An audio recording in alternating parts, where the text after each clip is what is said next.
मीरपुर नाम के गांव में मुकेश नाम का एक आदमी अपनी पत्नी लता और 5 साल की बेटी प्रिया के साथ रहता था। मुकेश गांव के जमींदार साहब के यहाँ काम किया करता था। उनकी जिंदगी में सब कुछ बहुत ही अच्छा चल रहा था, लेकिन वो कहते हैं ना कि किसी का समय बदलते हुए देर नहीं लगती। एक दिन जमींदार साहब के एक नौकर ने उनकी पत्नी के गहने चुरा लिए, लेकिन जब जमींदार साहब को इस बारे में पता चला तो उसने बचने के लिए मुकेश के कुर्ते के जेब में वो गहने चोरी चुपके डालकर मुकेश को चोरी के इल्जाम में फंसा दिया। नमक हराम, मैं तो तुझे एक सीधा साधा इंसान समझता था, लेकिन तू तो बड़ा मक्कार निकला। तूने जिस थाली में खाया उसी में छेद किया। मैं अभी पुलिस को फोन करता हूँ, वो वहीं आकर तुझे जेल ले जाएगी। नहीं मालिक, ऐसा मत कीजिए। मैंने आपके घर कोई चोरी नहीं की। कोई जानबूझकर मुझे चोरी के इल्जाम में फंसा रहा है। आप मेरी बात समझिए। मुकेश जमींदार साहब के सामने बहुत गिड़गिड़ाता है।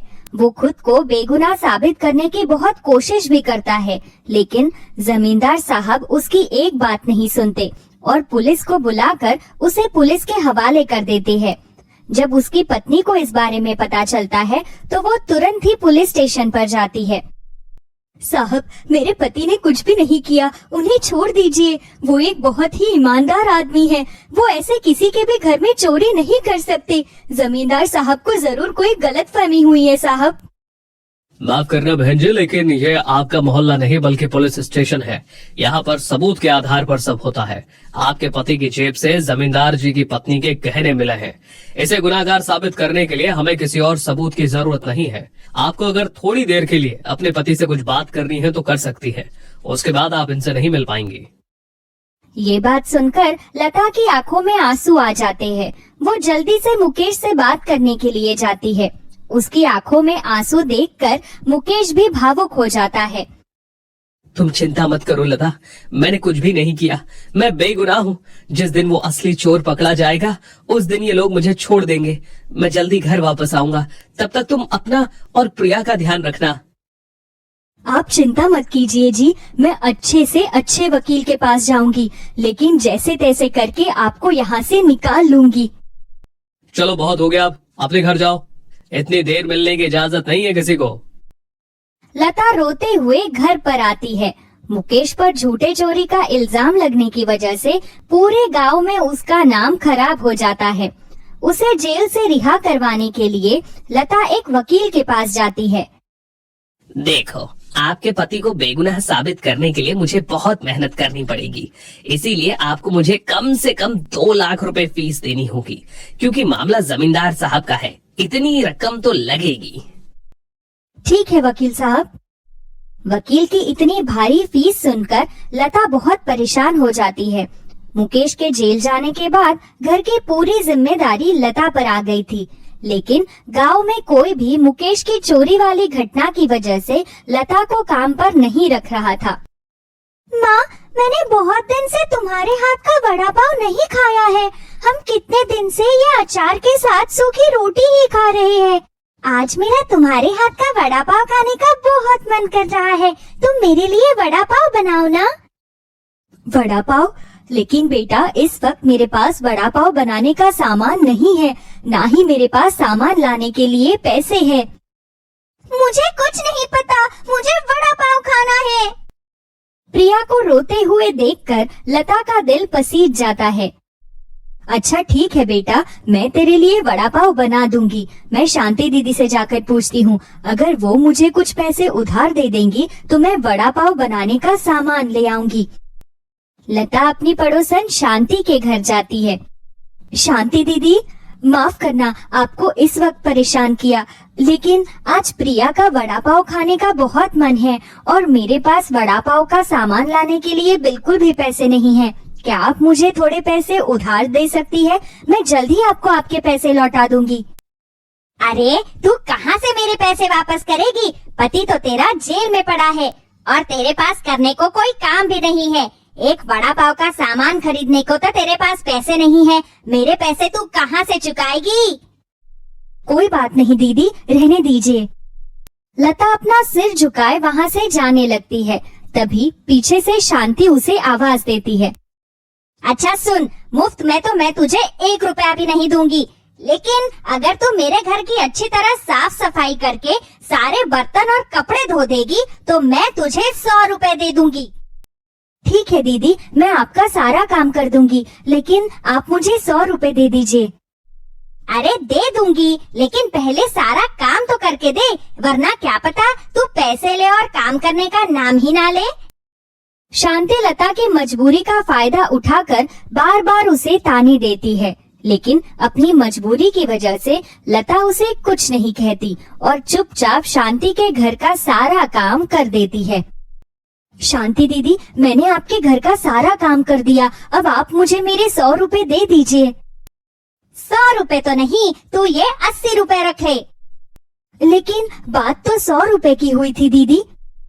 हाँ हुई थी, क्योंकि मुझे लगा था कि तू बहुत अच्छा काम करेगी, लेकिन ये तो तूने बस काम चलाऊ काम किया है, बर्तन भी ठीक से साफ नहीं किए तूने।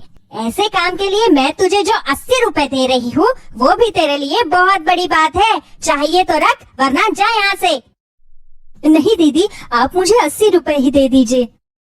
लता शांति से 80 रुपए लेकर बाजार से वड़ा पाव बनाने का सामान खरीद लाती है। वो घर आकर अपनी बेटी के लिए वड़ा पाव बनाती है। वाह माँ, वड़ा पाव की खुशबू तो बहुत ही अच्छी आ रही है, मुझे जल्दी से खाने को दो। बस अभी दे रही हूँ बेटा, 2 मिनट रुक जा। लता गरम गरम वड़ा पाव प्रिया को खाने के लिए देती है तो प्रिया उसे खाकर अपनी उंगलियां चाटती रह जाती है। वाह माँ, आज तो ये वड़ा पाव और भी ज्यादा स्वादिष्ट लग रहा है। तुम जैसे वड़ा पाव इस पूरी दुनिया में कोई भी नहीं बना पाता। अगर तुम गांव में अपना वड़ा पाव का एक ठेला खोल लो तो सब तुम्हारे हाथ का वड़ा पाव खाकर अपनी उंगलियां चाटते रह जाएंगे। प्रिया की ये बात लता के मन में बैठ जाती है। वैसे बात तो सही कह रही है बेटा, मुझे तो वैसे भी गांव में कोई भी अपने यहाँ काम नहीं दे रहा, मुझे घर का खर्च चलाने के लिए वड़ा पाव का एक ठेला ही खोल लेना चाहिए। लेकिन माँ, हमारे पास इतने पैसे कहाँ हैं? हम तो 2 वक्त की रोटी भी मुश्किल से खा पाते हैं। प्रिया की इस बात से लता सोच में पड़ जाती है। तभी वो अपनी अलमारी में कुछ ढूंढने लगती है। अलमारी में रखे रखे ये गहने मेरे किसी काम नहीं आएंगे, ना ही मैं इन थोड़े से गहनों को बेचकर मुकेश जी को जेल से रिहा करवाने के लिए वकील की फीस भर सकती हूँ। इससे अच्छा तो मैं इन्हें बेचकर वड़ा पाव का एक ठेला ही खोल लूं। कम से कम मैं ठेले से थोड़े बहुत पैसे कमाकर अपनी बच्ची का अच्छी तरह ध्यान तो रख पाऊंगी, और क्या पता मैं उन पैसों से मुकेश जी को जेल से भी छुड़वा पाऊं। लता अपने गांव से कुछ दूरी के एक गांव में जाकर एक सुनार के पास अपने गहने बेच देती है। उन पैसों से वो गांव में अपना एक वड़ा पाव का ठेला लगाती है। वड़ा पाव ले लो, वड़ा पाव, गरम गरम स्वादिष्ट वड़ा पाव। एक बार खाओगे तो बार बार आओगे, कभी इसके स्वाद को भुला नहीं पाओगे। लता की आवाज सुनकर उसके ठेले के पास कुछ लोग इकट्ठा हो जाते हैं। अरे वाह, वड़ा पाव की खुशबू तो बहुत अच्छी आ रही है। एक वड़ा पाव कितने का है दीदी? बस 10 रुपए का भैया। अरे वाह, ये तो बहुत ही सस्ता है, मुझे एक दे दीजिए। लता उस ग्राहक को वड़ा पाव बनाकर देती है।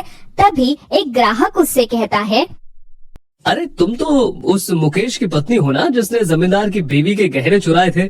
बताओ, तुम्हारे पति की वजह से तुम्हें इस तरह से ठेला लगाकर वड़ा पाव बेचना पड़ रहा है।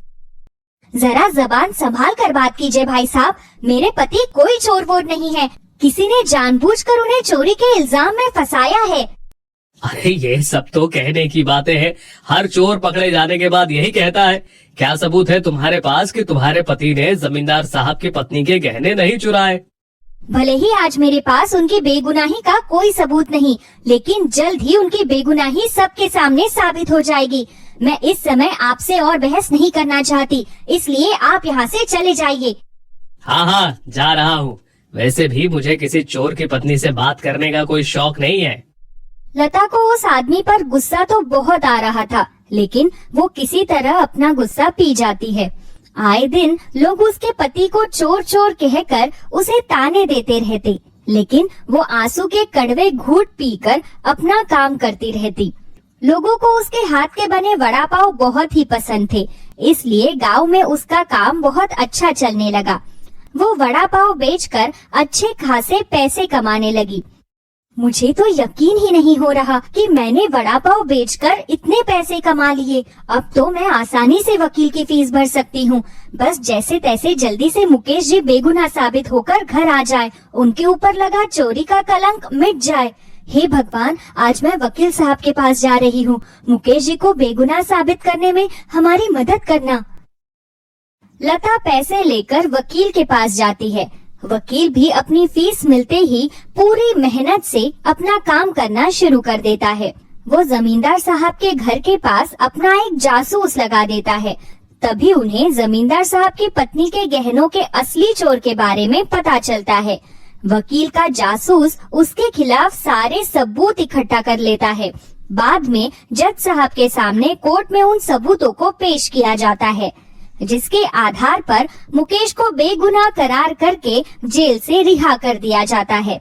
जमींदार साहब भी अपनी गलती के लिए मुकेश से माफी मांगते हैं और सभी गांव वालों के सामने मुकेश बेगुनाह साबित हो जाता है। लता, अगर तुम नहीं होती तो शायद मैं कभी जेल से बाहर नहीं आ पाता। लेकिन तुम्हारे पास वकील की फीस भरने के पैसे कहाँ से आए? मुकेश के ऐसा पूछने पर लता उसे सारी बात बताती है। उस दिन के बाद मुकेश भी लता के साथ मिलकर उसके वड़ा पाव के ठेले पर उसकी मदद करने लगता है। अब दोनों पति पत्नी मिलजुल कर अपने वड़ा पाव के ठेले को संभालते हैं और फिर कभी भी पीछे मुड़ के नहीं देखते। दोस्तों, कहानी अच्छी लगी तो वीडियो को लाइक और चैनल को सब्सक्राइब करें और अपने दोस्तों के साथ भी शेयर करें। मिलते हैं नई कहानी के साथ। तब तक के लिए बाय बाय, टेक केयर।